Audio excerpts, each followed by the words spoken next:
बिस्मिल्लाहिर्रहमानिर्रहीम। अस्सलाम वालेकुम नादरीन, आप यूट्यूब चैनल देख रहे हैं। मैं इमरान खान हूँ। नादरीन, आजकल पाकिस्तान में एक नया चूरन बेचा जा रहा है और बार बार ये आ रहा है कि पाकिस्तान में एक कौमी हुकूमत बना दी जाए। ये एस्टेब्लिशमेंट की ख्वाहिश भी है और जो लोग ये ख्वाहिश लेकर अपनी प्रेस कॉन्फ्रेंस में आते हैं, नॉर्मली इनका ताल्लुक भी एस्टेब्लिशमेंट से ही है। ज़्यादातर वो लोग हैं जो पाकिस्तान तहरीक इंसाफ को छोड़ चुके हैं या एस्टेब्लिशमेंट के दबाव की वजह से पाकिस्तान तहरीक इंसाफ से अलग हो गए थे, या वो लोग हैं जो नॉर्मली एस्टेब्लिशमेंट के कॉरिडोर्स के अंदर आपको दिखाई देते हैं। मिलिट्री एस्टेब्लिशमेंट की मैं बात कर रहा हूँ। तो ये कौमी हुकूमत क्यों बनाना चाहते हैं? पहले आप ये देखें कि मुतालबात क्या है। ये नेशनल डायलॉग कमेटी है और अब इनकी तरफ से ये मुतालबा आया कि कौमी हुकूमत तश्कील दी जाए।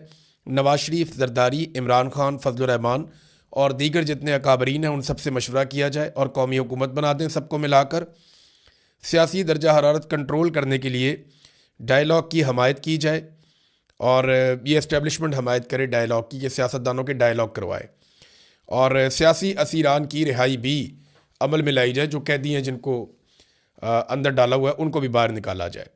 इससे पहले जो है वो सुहेल वड़ाइच साहब भी इस किस्म की बात लिख चुके हैं और एक मरतबा नहीं, कई मरतबा ये बात वो लिख चुके हैं कि कौमी हुकूमत तो बनेगी और ज़रूर बनेगी और पत्थर पे लकीर है। कुछ और दीगर सहाफ़ी जो एस्टेब्लिशमेंट के साथ करीबी ताल्लुकात रखते हैं वो भी अक्सर कौमी हुकूमत की बात कर देते हैं। हाँ, जिन लोगों पे नून लीग की मोहब्बत का रंग गालिब है वो लोग कौमी हुकूमत की बात नॉर्मली नहीं करते, लेकिन कौमी हुकूमत की बात अब इस्लामाबाद में बहुत तेज़ी से हो रही है। ये क्यों की जा रही है? देखिए, एक तो बात यह है कि इस्तेहकाम नहीं आ रहा।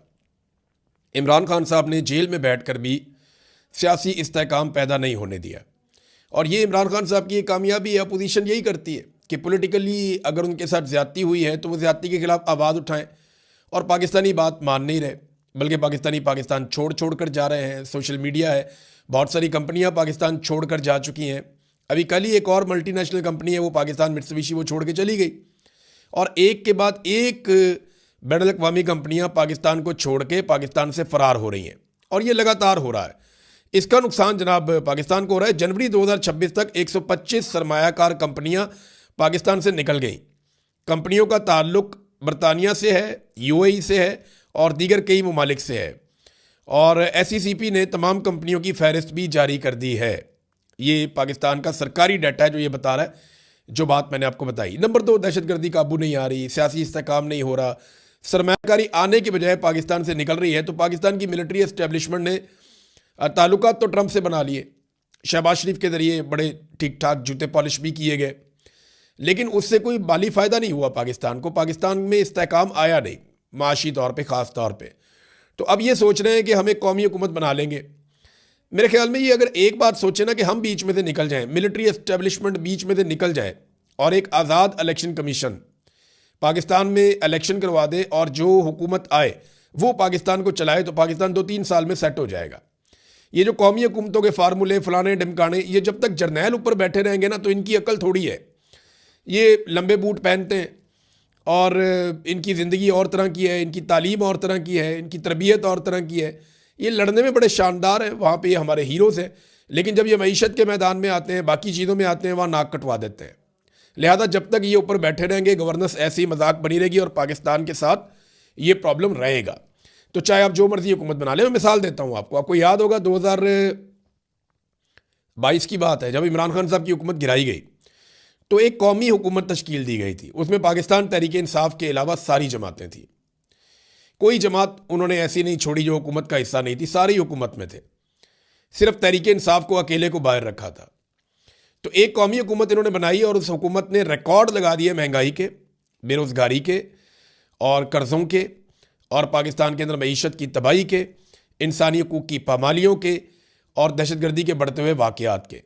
तो पीडीएम की सरकार इन्होंने जब बनाई थी तो वो एक कौमी हुकूमत थी, लेकिन वो मुकम्मल तौर पे नाकाम हुई थी। अब मोहम्मद अली दुरानी साहब थे, फवाद चौधरी साहब थे, बैरिस्टर सैफ थे, महमूद मौलवी साहब थे। तो ये वो लोग हैं जिनके ताल्लुकात अच्छे हैं एस्टेब्लिशमेंट के साथ।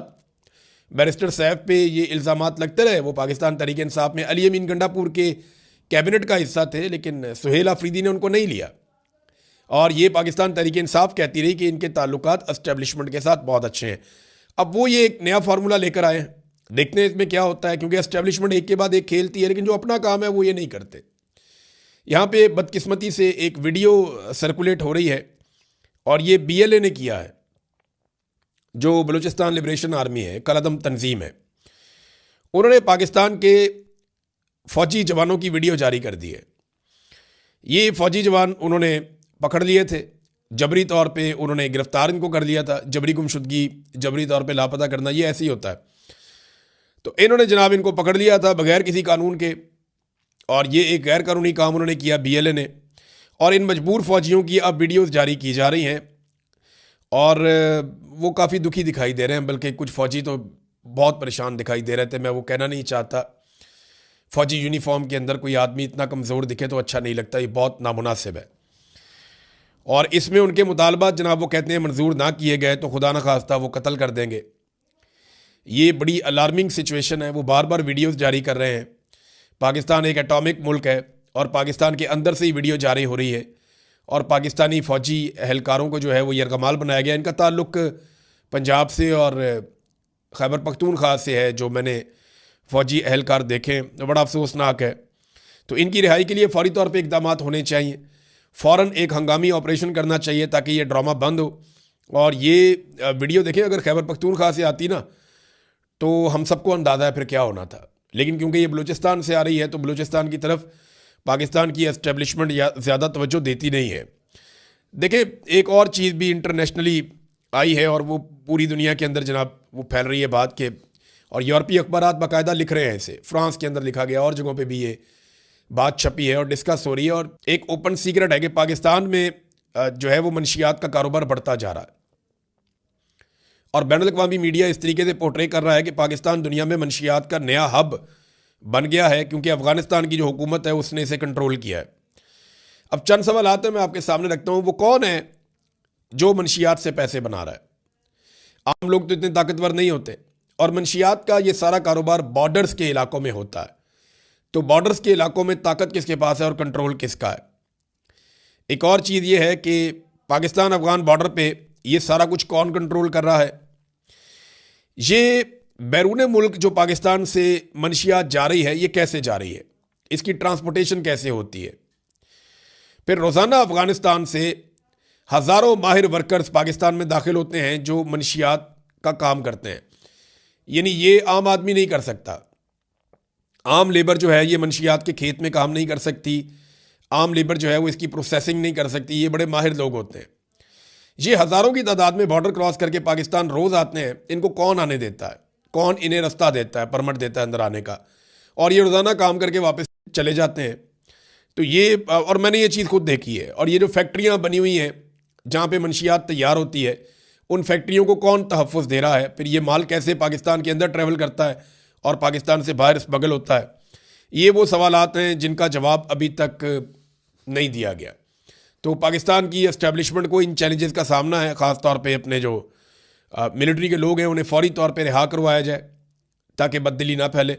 फिर नाज़रीन, इसराइल के साथ नॉर्मलाइजेशन तकरीबन पाकिस्तान की हो चुकी है। ये बात आप अपने जहन में रख लें। सिर्फ इसकी एक रस्मी जो अनाउंसमेंट है वो बाकी है, और वो रस्मी अनाउंसमेंट करने की किसी को कोई जल्दी नहीं है, क्योंकि इसराइल को पाकिस्तान की तरफ से कोई गर्म हवा नहीं जा रही। ये इसराइली बार बार कहते रहे। पाकिस्तानी वज़ीर-ए-आज़म ने इसराइल का नाम भी नहीं लिया।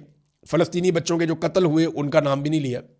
और बोर्ड ऑफ पीस के इस प्लेटफॉर्म पे कोई ऐसी बात नहीं की शहबाज शरीफ ने जिससे नेतन्याहू या इसराइल नाराज़ हो जाए या उन्हें नागवार गुजरे। ऐसी कोई बात पाकिस्तानी वज़ीर-ए-आज़म ने नहीं की। अगर वो कर देते तो कोई फ़र्क नहीं पड़ता। इसराइल को पता है वो क्या कर रहा है, जो जुल्म कर रहा है लगातार वो कर रहा है, और उसको अगर जालिम आप कह भी दें तो इससे क्या फ़र्क पड़ेगा। लेकिन शहबाज शरीफ साहब ने ऐसी कोई बात नहीं की जिससे इसराइल नाराज़ हो जाए, क्योंकि डोनाल्ड ट्रंप इसराइल से प्यार करते हैं और बहुत प्यार करते हैं। डोनाल्ड ट्रंप से बेहतर आदमी इसराइल को कभी नहीं मिला, और ये इसराइली वज़ीर-ए-आज़म खुद कह चुके हैं कि डोनाल्ड ट्रंप हमारा सबसे बेहतर आदमी है जो हमें वाइट हाउस में आज तक मैसर आया। ये डोनाल्ड ट्रंप के बारे में इसराइल की राय है, इसराइली वज़ीर-ए-आज़म की राय है। तो हमारे वज़ीर-ए-आज़म ने भी ऐसी कोई बात नहीं की जिससे इसराइल को बुरा लगे। आज जो कौमी अखबार आते हैं पाकिस्तान में, वहाँ पे बाकायदा लिख दिया गया कि हज़ारों फ़ौजी भेजने का वादा। ये चीज़ छप गई है और मेन हेडलाइन छपी है, हज़ारों फ़ौजी गज़ा भेजने का वादा। तो ये जो फ़ौजी गज़ा में जाएंगे, इसके लिए कौम को क्या एतमाद में लिया गया? इसके लिए क्या कौमी असम्बली के अंदर, सेनेट के अंदर डिबेट हुई? क्या अवामी मुंतखब नुमाइंदों ने इस पर बात की? तो ऐसा तो कुछ नहीं हुआ, बल्कि ये एस्टेब्लिशमेंट का अपना फ़ैसला है और वो अपना फ़ैसला मुसल्लत कर रहे हैं जैसे वो हमेशा से करते चले आए। पंजाब गवर्नमेंट का नादरीन तैयारा जो है वो दर्द सर बना हुआ है पंजाब हुकूमत के लिए ही। अच्छा, मरीम नवाज़ को तो इस बात की फ़िक्र ही नहीं है, क्योंकि उन्होंने आवाम से वोट ही नहीं लेना। उन्होंने तो आसिम मुनीर साहब को राज़ी रखना है और मिलिट्री एस्टेब्लिशमेंट को राज़ी रखना है। उन्होंने खुद बताया था कि वो तरीका उन्हें अच्छे से आता है कि उसमें जूते साफ़ करने पड़ते हैं, तो वो बहुत अच्छा ये काम कर रही हैं। तो उन्हें पता है कि मैं चाहे जहाज़ लूँ, चाहे मैं रॉकेट लूँ, चाहे जो मर्ज़ी मैं चीज़ ले लूँ, सोने का बना हुआ जहाज़ भी ले लूँ, तो मुझे अभी कोई नहीं छेड़ सकता, क्योंकि अवाम की औकात नहीं है, इनको लगता है, और जो एस्टेब्लिशमेंट है वो उनके साथ है। तो ये तैयारा उन्होंने लिया है और तैयारे के बारे में पता चल रहा है कि जनाब ये तो अय्याशी वाला तैयारा है। अब इसके ऊपर रिपोर्टें आ रही हैं सामने। ये तो बातें छुपा रहे थे, लेकिन कंपनी ने बता दिया कि जनाब यही लेकर गए। अब ये प्राइवेट तैयारों में वो तैयारा है जो अय्याशी के लिए इस्तेमाल होता है, एक मुकाम रखता है। इलॉन मस्क जैसे लोग इस तैयारे को इस्तेमाल करते हैं। गल्फ स्ट्रीम बड़ा कमाल तैयारा है, महंगा तरीन जहाज़ है। इसमें बेडरूम भी है, बेहतरीन ज़बरदस्त, आप सो सकते हैं, आराम कर सकते हैं, इंजॉय कर सकते हैं, मसाज चेयर्स वगैरह बहुत कुछ है जहाज़ के अंदर। कमाल जहाज़ और बड़ा सेफ जहाज़ है। तो ये जनाब मरीम नवाज़ के लिए लिया गया ताकि वो इंजॉय करें। 4 झूठे जवाज़ अभी तक पेश किए गए मुस्लिम लीग नून के लोगों की जानिब से या पंजाब हुकूमत की जानिब से, और ये झूठे जवाज़ हैं चारों। मैं आपको बताता हूँ। नंबर 1, पहले ये कहा गया कि ये एयरलाइन के लिए ख़रीदा गया है, फिर पता चला कि उस एयरलाइन का तो वजूद ही नहीं है, तो झूठ पकड़ा गया। फिर ये कहा गया ये एयर एम्बुलेंस है। और भाई इतनी महंगी एयर एम्बुलेंस तो होती नहीं। एयर एम्बुलेंस के लिए जहाज़ इस्तेमाल होते हैं, वो तो बहुत सारे लिए जा सकते हैं इतने पैसों में। तो ये एयर एम्बुलेंस भी नहीं निकली और ये भी झूठ पकड़ा गया कि इसके अंदर तो ऐसा कोई स्ट्रेचर कोई चीज़ है ही नहीं। फिर तीसरा जनाब, ये किराए के ऊपर हम दिया करेंगे। और भाई इसका किराया कौन देगा? ये तो मिलियंस के अंदर इसका 1 घंटे का उड़ने का खर्चा है, यानी मिलियंस के अंदर इसका 1 घंटे का उड़ने का खर्चा है। ये इतना महंगा जहाज़ है, इसकी मेंटेनेंस पे बहुत पैसे लगते हैं। तो ये किराए वाला झूठ भी इनका पकड़ा गया। अब ये कह रहे हैं जनाब कि क्योंकि हमने गरीबों पे पैसे खर्च किए हैं रमज़ान में, तो अपने लिए एक तैयारा ले लिया, तो फिर क्या हुआ? आप अंदाज़ा करें कैसे बेशर्म है ये लोग कि वो कह रहे हैं जनाब हमारा बजट है, हम जो मर्ज़ी करें। और भाई कौम का पैसा है, किसी के बाप का पैसा थोड़ी है। और गरीबों पे जो पैसा खर्च किया वो कौम का पैसा खर्च किया। गरीबों से ही पैसा छीनते हैं और फिर बाद में उन्हें उसमें से थोड़ी सी पीनट्स दे देते हैं, चंद दाने उनके आगे फेंक देते हैं। मिसाल के तौर पे गरीब का खून निचोड़ लेते हैं, गरीब को भारी बिल भेजते हैं, उसको टैक्सेस लगाते हैं। जब वो बिल्कुल तबाह बर्बाद हो जाता है तो थोड़ा सा पैसा वापस करके उस पर एहसान जतला देते हैं। ये इनका तरीका है, वारदात है। खैबर पख्तूनख्वा की हुकूमत फिर भी जो रमज़ान के अंदर मुस्तहकीन को पैसे दे रही है या इमदाद दे रही है, वो पंजाब गवर्नमेंट से ज़्यादा है।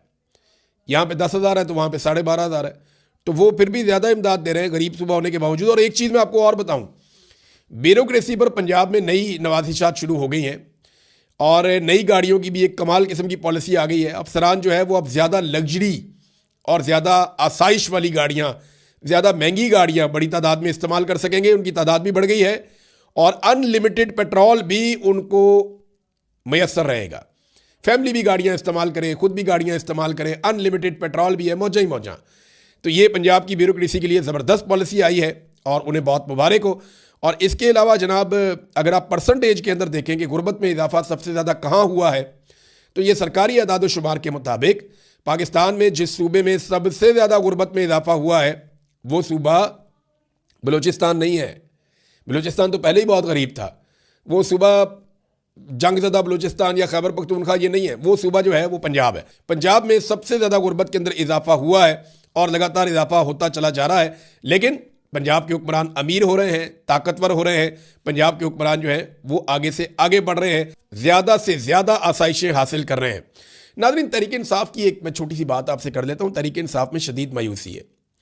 देखिए, जब तक इमरान खान साहब का कोई पैगाम बाहर नहीं आएगा ना, या उनका कोई मैसेज क्लियरली सामने नहीं आएगा, या उनकी फैमिली बैठ के कोई क्लियर बात नहीं करेगी, तब तक मुझे लगता है कि यही सूरत हाल रहेगी। लोग बहुत गुस्से में हैं कि उनके नुमाइंदों ने कुछ नहीं किया इमरान खान के लिए। हकीकत पता है कि हकीकत यह है कि जो अवामी नुमाइंदे थे ना, वो अवाम की तरफ देख रहे थे ये खुद ही कुछ कर दें, और अवाम जो है वो नुमाइंदों की तरफ देख रही थी कि ये कुछ कर दें, और दोनों ने कुछ नहीं किया। यानी अभी भी अगर कहीं पे लोग बैठे हुए हैं तो वो थोड़े से लोग हैं, 100 लोग भी हैं, 150 लोग भी नहीं है एक जगह पे। तो मैक्सिमम भी अगर किसी जगह पे लोग इकट्ठे हुए तो चंद हज़ार लोग इकट्ठे हुए।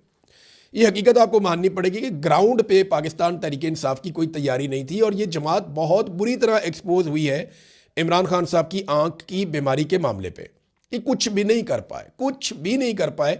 अब इसमें दो रास्ते हैं, या तो मायूस हो जाएं और आप लोग एक दूसरे को गालियां दें, दूसरा रास्ता यह है कि फिर तैयारी करें, फिर निकले, फिर लड़ाई लड़ें और मायूसी छोड़कर मुकाबला करें। क्योंकि इमरान खान मायूस हो जाता ना तो बहुत पहले डील कर लेता। उसका प्रॉब्लम यह है कि वो मायूस नहीं होता, वो मुकाबला करता है। तो अगर इमरान खान मुकाबला करना है तो बाकियों को भी करना चाहिए। अब तक के लिए इतने, अपना ख्याल रखिएगा, अपने चैनल का भी। अल्लाह हाफ़िज़।